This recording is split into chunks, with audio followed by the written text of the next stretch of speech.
Cuando un coche sufre un aparatoso accidente,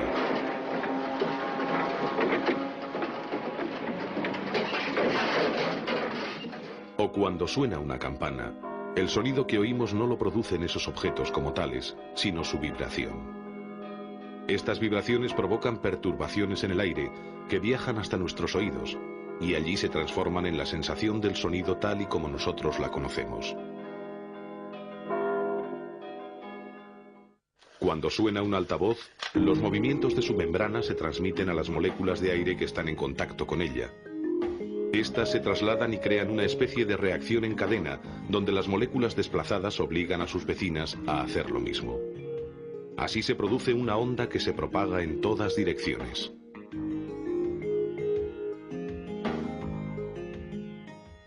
Si una superficie vibra con fuerza, el sonido es fuerte, es decir, tiene mayor intensidad.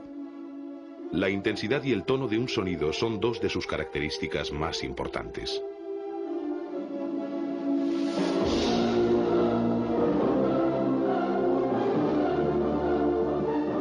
El tono depende de la frecuencia de la vibración. Si la frecuencia es alta, es decir, si la vibración es rápida, el sonido es agudo. Si la vibración es lenta, el sonido es grave. La frecuencia del sonido se mide en hercios. El ser humano puede captar una franja muy amplia de sonidos que va de 20 a unos 20.000 hercios. El zumbido de una abeja tiene unos 30 hercios, mientras que el de un mosquito ronda los 18.000. Otros animales pueden percibir sonidos que nosotros no podemos oír. Este es el caso de los delfines o los murciélagos, que pueden captar ultrasonidos de hasta 200.000 hercios. El sonido no puede transmitirse en el vacío, porque en el vacío no hay moléculas que vibren y lo transmitan. Pero siempre que haya un medio, el sonido, igual que otras ondas de energía, se desplaza en una línea recta. Además, se refleja después de chocar contra una superficie como una pared y puede pasar a través de aberturas, como una ventana. Después se extiende en todas direcciones, lo que da la sensación de que los focos emisores son las aberturas. Sin embargo, el oído humano es tan preciso que por la pequeñísima diferencia en la recepción entre un oído y otro se puede precisar la procedencia de un sonido. El órgano del oído puede detectar una gran variedad de sonidos al mismo tiempo. En una fiesta podemos concentrarnos en lo que nos está diciendo la persona que tenemos enfrente, porque el cerebro selecciona los sonidos que nos interesan y descarta los demás. El oído es un órgano especialmente diseñado para captar las ondas sonoras con la mayor efectividad y trabaja las 24 horas del día, incluso cuando dormimos. Su estructura es compleja y delicada. Por eso se encuentra protegido por los huesos del cráneo. Está compuesto por tres partes principales: el oído externo, el oído medio y el oído interno. La oreja tiene la función de localizar y captar los sonidos, que luego concentra en el conducto auditivo, de unos 2,5 centímetros de longitud. En este conducto el aire se calienta para adaptarse a la temperatura corporal. Está tapizado por pelos y glándulas que segregan cerumen y retienen las partículas y bacterias que podrían ser peligrosas. La onda sonora recogida por la oreja recorre el canal auditivo y choca contra el tímpano, una membrana con un espesor parecido al de una hoja de papel. Al recibir la onda, el tímpano comienza a vibrar y transmite su movimiento a los tres huesecillos del oído medio: martillo, yunque y estribo.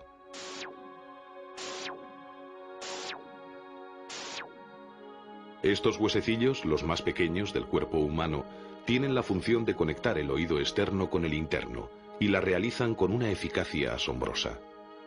Amplifican la vibración sonora hasta 20 veces para que sea recibida correctamente por el oído interno.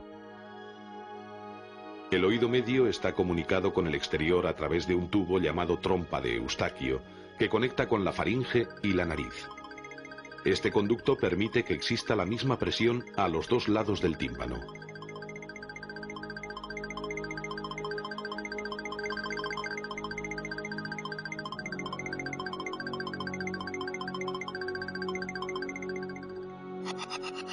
El oído interno es un complejo sistema de canales óseos y tubos membranosos en forma de caracol rellenos de líquido, donde las ondas sonoras se transforman en estímulos nerviosos.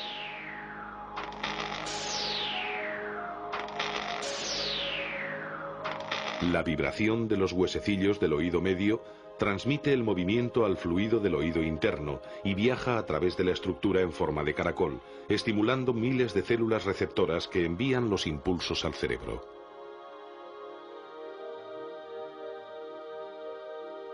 Además del caracol, en el oído interno también están alojados los órganos del equilibrio y de la posición, indispensables para un ser que anda sobre dos extremidades.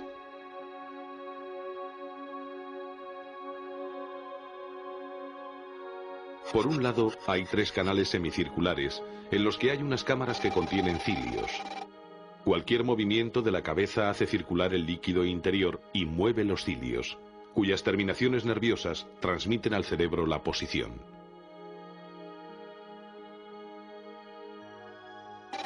Otras cámaras perciben los cambios de la posición respecto a la gravedad. También contienen cilios, rodeados de una sustancia gelatinosa. Cuando ésta se mueve, se estimulan los cilios que transmiten estímulos al cerebro. Allí toda esta información se integra con los informes visuales para controlar la posición corporal.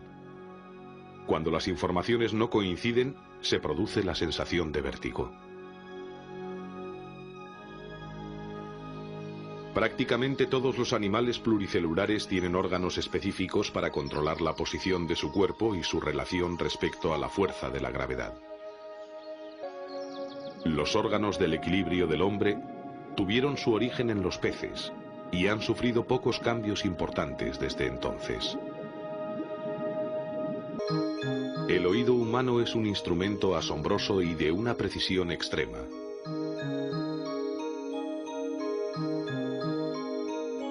Gracias a él podemos comunicarnos por medio del habla y nos permite disfrutar de la música.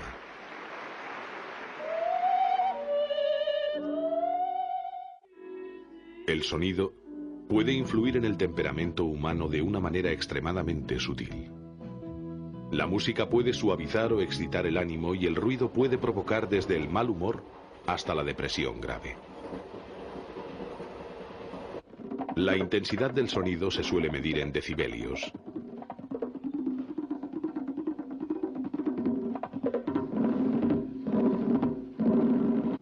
Una conversación tranquila tiene de 20 a 50 decibelios. Un tren en marcha 90. A partir de los 100 decibelios el ruido es molesto. El despegue de un reactor o un concierto de rock producen entre 110 y 140 decibelios. Más allá de este límite, el ruido produce dolor y pérdidas auditivas que pueden ser permanentes. La exposición prolongada al ruido, aunque no sea excesivo, puede provocar una sordera parcial. Dificulta la comunicación y muchas veces puede causar problemas psicológicos.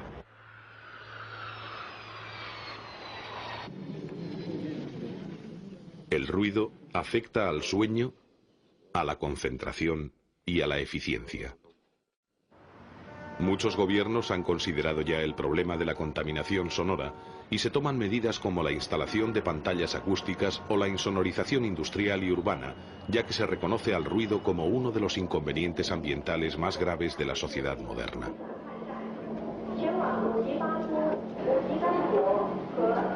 En la mayoría de los países desarrollados, los jóvenes han perdido capacidad de audición respecto a las generaciones precedentes, ya que pasan muchas horas escuchando música a un volumen excesivo.